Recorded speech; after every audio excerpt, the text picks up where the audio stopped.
মুহাম্মাদুর রাসূলুল্লাহ সাল্লাল্লাহু আলাইহি ওয়াসাল্লাম জিবরাইলকে ডেকে বললেন, ও ভাই জিবরাইল, ওরা কারা যারা তাদের আঙ্গুলগুলোর নখ দিয়া তাদের চামড়াগুলো তাদের এই মুখটাকে এভাবে আশ্রাইতেছে, শুধু আশ্রাইতেছে।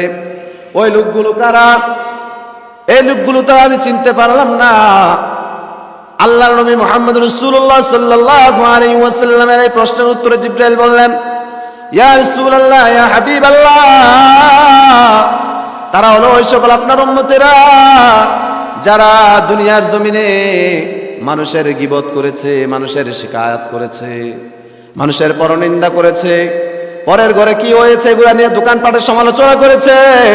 দুইজন যখন একসাথে হয়েছে, অমুকের মেয়ে কি করেছে এটা নিয়ে সমালোচনা করেছে, অমুকের ছেলে কি করেছে এটা নিয়ে সমালোচনা করেছে, সত্য হোক মিথ্যা হোক সে সমালোচনা করেছে, সে গীবত করেছে।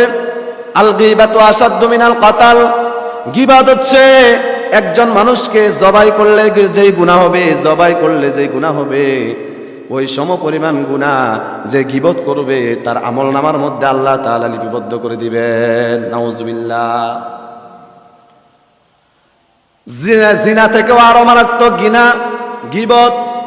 যে গীবত করবে সে তার ভাইয়ের গোশতগুলো যেন চাবায়া খায়, চাবায়া যেন সে ভাইয়ের গোশতগুলো খায়। হাদিসে আসছে গীবত খুব মারাত্মক গুনাহ।